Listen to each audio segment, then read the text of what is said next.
तो संकटमोचक जो स्वतः कधीही संकटात सापडत नाही. श्री के विजय कुमार, पद्मश्री 2026. मला वाटतं की माझ्यात कठीण जागी जाण्याची एक सहज सवय आणि खुबी बनली आहे, जिथे काहीतरी मोठं घडत असेल किंवा परिस्थिती नीट नसेल. ही श्री के विजय कुमार यांच्या 5 दशकांच्या गौरवशाली कारकिर्दीची संपूर्ण कहाणी आहे. विजय कुमार हे DG CRPF होते. छत्तीसगड मधील दंतेवाडा येथे नक्षलवाद्यांनी CRPFच्या ताफ्यावर हल्ला केला. यात 75 जवान शहीद झाले. फारच गोंधळाचं वातावरण होतं आणि परिस्थिती खूप गंभीर होती. आणि मी ताबडतोब तिथे पोहोचलो आणि जिथे हल्ला झाला होता त्याच ठिकाणी मी रात्र घालवली. आणि मला सैनिकांचा जोश जाणवत होता. ते पुढे जाण्यास सज्ज होते. याचा दलावर थेट परिणाम झाला. त्यांचं मनोधैर्य वाढलं. हा एक धडा होता. जमिनीवर जिथं अडचण असेल तिथे जा.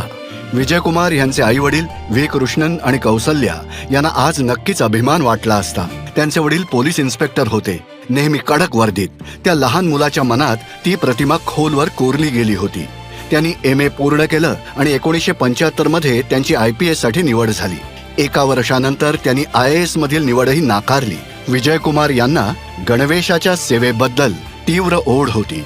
आपल्या कारकिर्दीच्या सुरुवातीला त्यांची धर्मपुरीचे SP म्हणून नियुक्ती झाली, जिथे नक्षलवादी समस्या खूप गंभीर होती. लोकांमध्ये आत्मविश्वास निर्माण करण्यासाठी त्यांनी स्वतः रात्रीची गस्त घातली आणि लवकरच लक्षणीय बदल घडवून आणला. विजय कुमार यांच्या समर्पणानं सर्वांचं लक्ष वेधून घेतलं. वयाच्या 33व्या वर्षी तत्कालीन पंतप्रधान राजीव गांधी यांच्या विशेष संरक्षण गटात त्यांची निवड झाली. नंतर त्यांच्यावर मुख्यमंत्री जयललिता यांच्या सुरक्षेची जबाबदारी सोपवण्यात आली. 1999च्या कारगिल युद्धादरम्यान विजय कुमार श्रीनगरमध्ये BSFचे IG होते आणि ते फिदाईन हल्ले हाताळत होते. एका पद्धतशीर रणनीतीद्वारे त्यांच्या नेतृत्वाखालील BSFने श्रीनगरवर नियंत्रण मिळवलं. त्यानंतर विजय कुमार यांना आणखी एक आव्हान मिळालं. तामिळनाडूच्या घनदाट जंगलात लपून बसलेल्या चंदन आणि हस्तिदंताचा तस्कर वीरप्पनचा सामना करणं. 2004 मध्ये विजय कुमार यांच्या नेतृत्वाखालील विशेष कृती दलानं वीरप्पनला ठार केलं. पुढे त्यांनी अनेक महत्वाच्या भूमिका निभावल्या आणि त्या सर्वांमध्ये आपलं कर्तृत्व दाखवलं.